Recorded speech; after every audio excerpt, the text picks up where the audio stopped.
신약성경 43면 마태복음 25장 14절에서 30절까지의 말씀입니다. 하나님의 말씀을 봉독하겠습니다. 또 어떤 사람이 타국에 갈 때 그 종들을 불러 자기 소유를 맡김과 같으니 각각 그 재능대로 한 사람에게는 금 5달란트를, 한 사람에게는 2달란트를, 한 사람에게는 1달란트를 주고 떠났더니 5달란트 받은 자는 바로 가서 그것으로 장사하여 또 5달란트를 남기고 2달란트를 받은 자도 그같이 하여 또 2달란트를 남겼으되 1달란트 받은 자는 가서 땅을 파고 그 주인의 돈을 감추어 두었더니 오랜 후에 그 종들의 주인이 돌아와 그들과 결산할세 5달란트 받았던 자는 5달란트를 더 가지고 와서 이르되 주여 내가 5달란트를 주셨는데 보소서 내가 또 5달란트를 남겼나이다. 그 주인이 이르되 잘하였도다 착하고 충성된 종아 내가 적은 일에 충성하였음에 내가 많은 것을 내게 맡기리니 내 주인의 즐거움에 참여할지어다 하고 2달란트 받았던 자도 와서 이르되 주인이여 내게 2달란트를 주셨는데 보소서 내가 또 2달란트를 남겼나이다. 그 주인이 이르되 잘하였도다 착하고 충성된 종아 내가 적은 일에 충성하였음에 내가 많은 것을 내게 맡기리니 내 주인의 즐거움에 참여할지어다 하고 1달란트 받았던 자는 와서 이르되 주인이여 당신은 굳은 사람이라 심지 않은 데서 거두고 해치지 않은 데서 모으는 줄을 내가 알았으므로 두려워하여 나가서 당신의 달란트를 땅에 감추어 두었었나이다. 보소서 당신의 것을 가지셨나이다. 그 주인이 대답하여 이르되 악하고 게으른 종아 나는 심지 않은 데서 거두고 해치지 않은 데서 모으는 줄로 내가 알았느냐.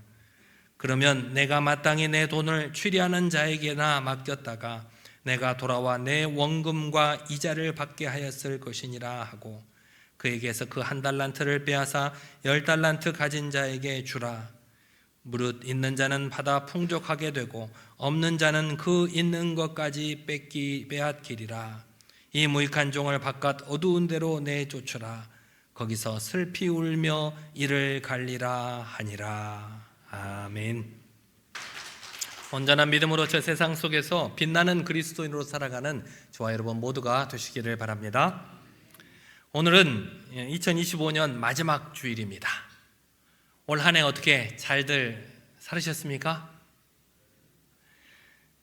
우리가 흔히 1월이 되면 이상주의자가 되고 6월이 되면 현실주의자가 되고 12월이 되면 허무주의자가 된다고들 얘기를 합니다.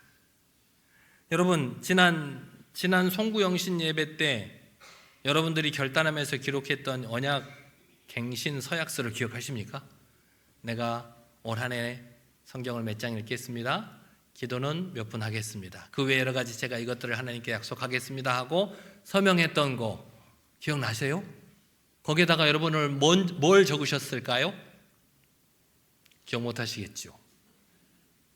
오늘 예배가 끝나면 아마 여러분의 핸드폰으로 여러분의 그 서약서가 전송될 겁니다. 제가 어젯밤에 다 해놓고 왔어요. 이렇게 우리는 새해를 맞을 때마다 새로운 계획과 비전을 가지고 올 한 해 성공적으로 살아가 보려고 노력을 합니다. 소원을 합니다. 계획을 합니다. 그런데 6개월만 지나면 세웠던 계획들이 마음대로 이루어지지 않고 그만 우리가 살아가는 현실에 푹 빠져 살아가는 우리의 모습을 볼 수가 있습니다. 그렇게 현실에 빠져서 허덕이면서 살아가다가 연말쯤 되면 내가 올 한 해 어떻게 살았나 그렇게 허무한 감정을 느끼게 되더라는 겁니다. 연초에 세웠던 계획들이 이룬 것들이 별로 없는 것 같고 다 무너져 버린 것만 같고 내 인생이 내 의지가 결국 이것밖에 안 되나라고 하는 마음에 허무한 마음이 들더라는 것입니다. 오늘 여러분 한 해를 마감하는 마지막 주일인데 여러분의 소감은 어떻습니까? 올 한 해 나는 어떻게 살았나? 우리의 참 주인이신 하나님 앞에 올 한 해를 마감하면서 조용히 자신의 삶을 돌아볼 수 있는 오늘 이 시간이 되시기를 바랍니다. 오늘 여러분이 읽으신 본문은 여러분이 잘 아시는 달란트 비유입니다. 한 주인이 멀리 여행을 가면서 그 종들에게 각자 재능대로 달란트를 주셨다는 겁니다. 몇 달란트를 주셨죠? 한 종에게는 5달란트를, 또 한 종에게는 2달란트를, 나머지 한 종에게는 1달란트를 주었습니다. 오랜 여행 후에 주인이 돌아와서 이제 결산을 합니다. 자, 내가 너희들에게 맡겨준 달란트를 어떻게 했냐라고 결산할 때 종들이 나와서 5달란트 받은 종은 그 5달란트로 열심히 장사를 해서 5달란트를 남겼습니다. 2달란트 받은 종도 2달란트를 남겼다고 주인께 결산을 합니다. 그런데 1달란트 받은 종은 주인에게 받은 1달란트 그대로 주인에게 가지고 나왔습니다. 주인은 자신이 준 달란트로 장사를 열심히 해서 5달란트를 남긴 종, 또 2달란트를 남긴 종에게는 네가 참 잘했다, 신실한 종아, 내가 작은 일에 충성했으니 내가 너에게 더 많은 일을 맡겨주마, 와서 내 주인의 기쁨에 참여하라, 그렇게 칭찬을 해주고 주인의 잔치에 초대를 해줍니다. 그런데 1달란트 받았는데 그대로 1달란트를 가져온 종에게는 이 악하고 게으른 종아, 너는 내 돈을 돈놀이하는 사람에게라도 맡겼다면 이자라도 받았을 것 아니냐. 이 쓸모없는 종을 바깥 어두움 속에 내쫓아라. 거기서 슬피 울며 이를 갈게 될 것이다 라고 그 종을 책망하며 받았던 달란트마저 빼앗기고 쫓겨났다는 이야기입니다. 이 달란트 비유는 종만에 관한 비유입니다. 여기서 주인은 누구를 가리키는 걸까요? 우리 예수님을 가리킵니다. 그러면 달란트를 받았던 종들은 누구를 가리키는 건가요? 저와 여러분을 가리키는 거죠.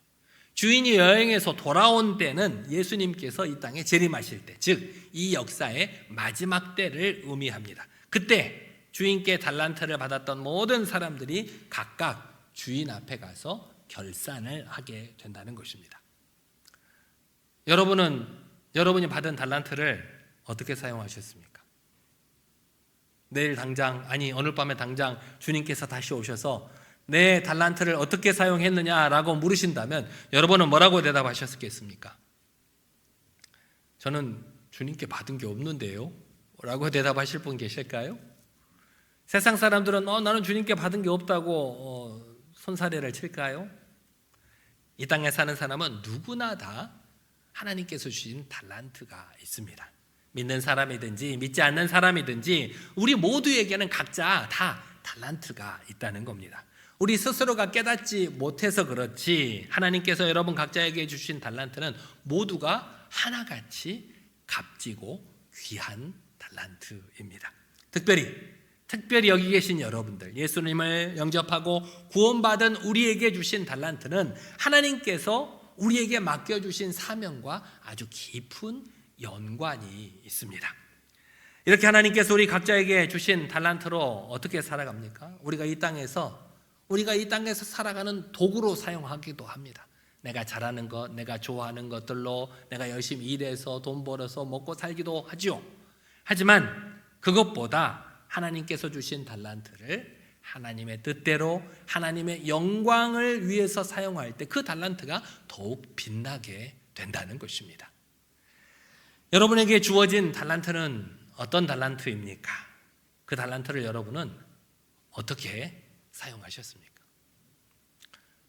우리 모두 각자 달란트가 다 다르죠. 어떤 사람은 그림을 잘 그리는 사람도 있고 음악을 잘하는 사람도 있고, 저 같은 사람은 말을 잘합니다. 말을 잘하고, 어떤 사람은 가르치는 일을 잘하고, 봉사를 열심히 하는 사람도 있고요. 또 말 한마디로 다른 사람을 칭찬하기를 좋아하는 사람도 있어요. 그거 다 각자 가지고 있는 달란트입니다. 이렇게 사람마다 다양한 달란트가 있는데 어떤 사람이 가진 달란트는 굉장히 커 보이고 어떤 사람이 가진 달란트는 작아 보이기도 합니다. 왜 그런 마음을 들까요? 남과 비교를 하기 때문이죠. 오늘 본문 속에 나와 있는 5달란트 받은 사람과 1달란트 받은 사람도 그런 차이입니다. 1달란트 받은 사람이 그렇게 이야기했을 수도 있겠어요. 나도 5달란트 받았으면 이렇게 안 했어. 땅속에 안 묻어놨어. 나도 2달란트 받았으면 열심히 뭔가를 했을 거야. 그런데 나는 1달란트밖에 안 되잖아. 그래서 땅속에 묻어놨던 거야 라고 핑계를 댈 수도 있어 보입니다. 하지만 하나님께서 우리에게 달란트를 주실 때는 그냥 주신 게 아니라 각자의 재능대로 주셨다고 말씀하고 계십니다. 내가 그만큼의 그릇이라는 거예요. 1달란트를 받을 만한 그릇이 되는 사람에게 5달란트를 주면 그게 좋은 일일까요? 안 좋은 일일까요? 안 좋은 일이죠. 1달란트만 이렇게 관리할 수 있는 능력에 있는 사람에게 5달란트를 주었을 때, 결산할 때 내가 너한테 5달란트를 줬는데 이 사람이 1달란트밖에 관리를 못해요. 1달란트밖에 안 남았어요. 그러면 오히려 책망받을 일 아닙니까? 그래서 저 사람은 달란트가 큰데 왜 나는 작은 것을 주셨냐고 불평할 게 아니라는 것입니다. 조각가가 조각가가 나무들마다 조각을 하는데 어떤 나무로는 아주 멋지고 값진 작품을 만들어 놓는가 하면 또 어떤 나무로는 우리 주방에서 쓰는 냄비 받침을 만드는 경우도 있습니다. 냄비 받침이 아니 조각가님 쟤도 나무고 저도 나무인데 왜 쟤는 저렇게 아름답고 비싸게 만들어 놓고 저는 이렇게 냄비 아래서 뜨거운 고난을 받게 만들어 놓으십니까? 라고 따질 수가 없다는 거예요. 조각가가 그렇게 만들었을 때는 각자 다 목적이 있기 때문에 그렇게 만들었기 때문입니다. 마찬가지로 우리도 5달란트를 받았던 2달란트를 받았던 1달란트를 받았던지 간에 그것을 불평하지 말고 주어진 달란트에 최선을 다함으로 하나님의 뜻대로 하나님의 영광을 위해서 사용하는 여러분 모두가 되시기를 바랍니다. 우리는 종종 신앙을 삶과 좀 별개로 생각하는 경향이 있습니다. 우리가 신앙생활을 열심히 한다고는 하는데 여러분들 교회에서 보면 전부 다 신앙이 깊으신 우리 성도님들, 집사님들, 또 권사님들, 장로님들 같아 보여요. 그런데 여러분이 살아가는 삶의 현장에서는 어떻게 보일지 모르겠어요. 제가 여러분의 집에서 몰래 카메라를 켜놓고 보지 않았기 때문에 직장에서 어떻게 지내는지를 모르기 때문에 하나님께서 주신 달란트로 하나님의 뜻대로 하나님의 영광을 위해서 살아가야 된다고 이렇게 말씀은 하시는데 나는 겨우 아르바이트생인데 나는 회사에서 겨우 말단 직원인데 나는 아직 학생인데 어떻게 이런 직업을 가지고 이런 열악한 환경 속에서 교회처럼 이렇게 신앙생활 잘할 수 있는 조건도 아니고 세상 사람들과 섞여서 너는 왜 그러냐 비난받기 일쑤인데 그런 열악한 환경 속에서 어떻게 하나님의 뜻대로 하나님의 영광을 위해서 살아갈 수 있겠나라고 생각하는 사람들이 많다라는 것입니다. 사랑하는 여러분, 하나님께서 여러분 각자에게 주신 달란트로 여러분이 처한 환경에서 최선을 다하시기를 바랍니다. 최선을 다해 노력하고 또 더불어서 여러분 주변에 있는 사람들에게 주님의 사랑을 나눠줄 수 있는 여러분들이 되시기를 바랍니다. 여러분의 말 한마디, 여러분의 행동 하나하나가 바로 예수님의 사랑을 세상 사람들에게 보여주는 것이라는 것을 잊지 마시고 그런 그리스도인으로서의 삶을 충실하게 살아갈 수 있는 저와 여러분 모두가 되시기를 바랍니다. 글씨를 하나 보여드릴 텐데 뭔지 한번 맞춰보시겠습니까? PPT를 한번 띄워주시겠어요? 자, 읽어보세요. 왜 못 읽으세요? 제가 어떤 글씨를 썼거든요. 타이핑을 해서 썼는데 뭔 말인지 잘 모르시겠죠? 사실 이 문장은 다시 한번 보여주시면 하나님은 나를 사랑하십니다. 나는 하나님을 의지하며 살아갑니다. 라고 하는 글씨를 친 거예요. 근데 위의 문장과 아래 문장의 차이가 뭔지 아십니까? 우리가 타자를 칠 때 기준점이 있어요. 두 손 검지를 이쪽에는 F, 이쪽에는 J라고 하는 키보드 위에 얹어놓고 따라라락 쳤을 때 밑에 있는 하나님은 나는 사랑하십니다. 나는 하나님을 의지하며 살아갑니다. 라고 하는 글자가 쳐져요. 근데 위에 있는 글자는 제가 어떻게 쳤냐면 그 두 기준점에서 한 칸 옆으로 가서 똑같이 쳐봤어요. 그랬더니 위에 있는 글자가 나온 거예요. 위에 있는 글자 알아보시겠어요? 못 알아보시겠어요? 저는 똑같이 쳤어요. 저는 똑같이 하나님은 나를 사랑하십니다. 나는 하나님을 의지하며 살아갑니다. 똑같이 쳤는데 내 이 두 손가락이 기준점에 맞을 때는 너도 알아먹고 여러분도 알아먹을 수 있는 글씨가 쳐졌는데 한 칸 옆으로 옮겨서 똑같이 쳤더니 전혀 알 수 없는 의미의 글자가 되고 말았다는 겁니다. 우리가 살아가는 삶도 비슷합니다. 나는 열심히 한다고 하는데, 나는 주님을 의지한다고 열심히 그리스도인답게 산다고 살았는데 그 결과가 전혀 다를 때가 있더라는 것입니다. 왜 그런 일들이 일어날까요? 우리 인생의 기준점이 잘못되었기 때문입니다. 열심히는 했는데 주님의 뜻과는 다른 일을 하는 결과가 있는 경우가 있습니다. 우리만 그런 것이 아니라 성경에도 그런 인물들이 있습니다. 사울은 예수 믿는 사람들을 잡으러 다니던 사람이었고 스데반을 죽이는데 앞장섰던 사람이기도 했습니다. 당시 사울은 하나님께 대단히 열심히 있는 사람이었다고 성경은 기록을 하고 있습니다. 그래서 어려서부터 철저하게 성경 말씀을 읽고 교육을 받아서 모세오경, 창세기, 출애굽기, 레위기, 민수기, 신명기 이 정도는 토시 하나도 틀리지 않고 줄줄줄줄 외울 수 있을 정도로 교육을 받았던 사람이었습니다. 가말리엘이라고 하는 최고의 스승 아래서 최고의 교육을 받았던 인재였습니다. 하지만 그런 사울이 인생의 기준점이 잘못되어 있었습니다. 그는 자신이 하는 일이 하나님을 위하는 일이라고 생각을 했습니다. 하지만 그것이 오히려 하나님의 뜻에 어긋난 행동을 낳고 말았다는 겁니다. 그 당시 예수 믿는 그리스도인들은 하나님과 다른, 하나님의 말씀과 다른 것을 가르치는 이단이라고 생각을 했습니다. 그래서 그 예수 믿는 사람들을 잡아다가 가두고 그들을 널리 퍼지지 못하게 하는 것이 결국 하나님을 위하는 일이라고 생각했던 것입니다. 그래서 그는 그 누구보다도 더 열심히 그리스도인들을 잡으러 다녔습니다. 그것이 누구를 위한 일이라고 생각했기 때문에 하나님을 위한 일이라고 생각했기 때문입니다. 그러다가 다메섹 길가에서 자신이 핍박했던 예수님을 환상 중에서 만나게 됩니다. 그 예수님을 만나고 나서야 사울은 자신의 삶의 기준점이 잘못되었다는 것을 깨달았습니다. 그리고 그 기준점을 다시 바로잡았습니다. 그렇게 비방자요, 박해자요, 폭행자였던 사도 바울이 복음을 전하는, 자기가 핍박하던 예수 믿는 사람들을 핍박하던 사람, 이제 그 예수를 증언하는 증인으로 변화되게 되었다는 겁니다.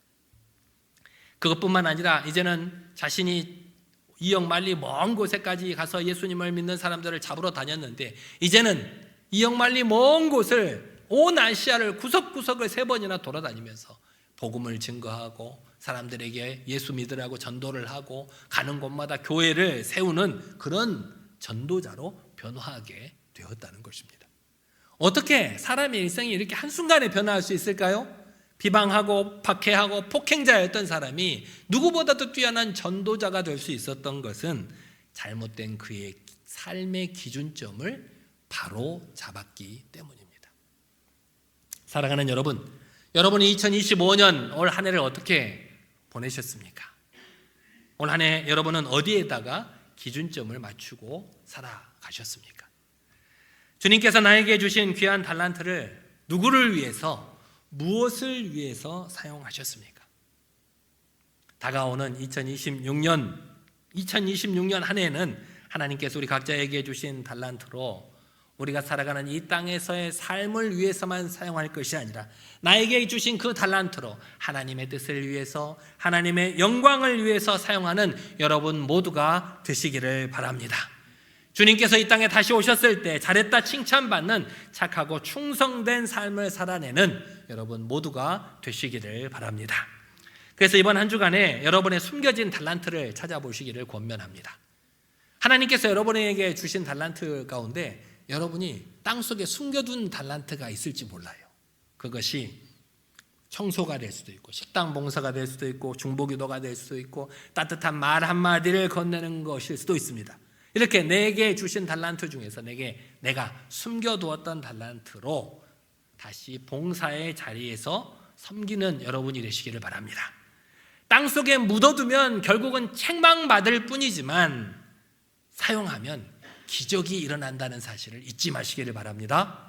더불어서 여러분 하루를 시작할 때 말씀과 기도로 여러분의 인생의 영점을 확인하시기를 바랍니다. 총을 쏘는 사람은요, 총을 쏘기 전에 총이 제대로 맞는지 안 맞는지 0점을 확인하게 되어 있습니다.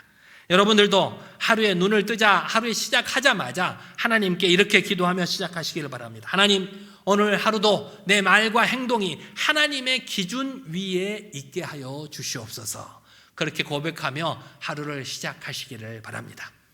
이렇게 인생의 기준이 바로 서게 되면 여러분이 하는 모든 일들이 의미 있는 하나님의 열매가 됩니다. 인생의 비극은 재능이 없어서가 아니라 잘못된 기준점을 가지고 살아가기 때문에 발생하게 됩니다. 2025년 비록 우리가 실수하고 넘어지는 순간이 있었을지라도 괜찮습니다. 이미 지나간 2025년. 하지만 이 시간 우리의 인생의 기준점을 다시 예수 그리스도께로 맞추는 여러분들이 되시기를 바랍니다. 하나님께서 내게 1달란트밖에 안 주셨다고 낙심하지 마시기를 바랍니다. 세상은 1등만 기억할지 모르지만 우리 하나님께서는 충성된 자를 기억하십니다. 우리 모두가 언젠가 주님 앞에 서는 그날 하나님 앞에 하나님께서 내게 주신 달란트를 가지고 하나님의 뜻을 위하여 하나님의 영광을 위하여 사용함으로 잘했다, 착하고 충성된 종아, 내가 적은 일에 충성하였음에 내가 많은 것을 내게 맡겨주마. 이리 와서 나와 함께 잔치를 벌이자. 이렇게 영광스러운 칭찬을 받을 수 있는 저와 여러분 모두가 되시기를 간절히 기도합니다. 기도하겠습니다. 참 좋으신 하나님 아버지, 2025년 한 해 동안 우리를 눈동자처럼 지켜주시고 각자에게 담당할 수 있는 귀한 달란트를 맡겨주시니 감사를 드립니다. 주님, 지난 시간 돌아보니 우리는 열심히 한다고 했지만 때로는 주님의 뜻이 아닌 내 욕심과 세상의 기준에 맞춰 헛된 곳을 향해 달려갔음을 고백합니다. 우리의 어리석음과 게으름을 용서하여 주시옵소서. 이제 내 인생의 기준점을 오직 예수 그리스도께로 다시 맞추게 하셔서 남과 비교하며 불평할 것이 아니라 내게 주신 작은 소명에 충성하며 날마다 기도로 0점을 조절하는 신실한 청지기가 되게 하여 주시옵소서. 그리하여 훗날 주님을 배울 때 착하고 충성된 종이라 칭찬받는 우리 모든 성도들이 되게 하여 주시옵소서. 삶의 영원한 기준이 되어주시는 예수 그리스도의 이름으로 간절히 기도드리옵나이다. 아멘.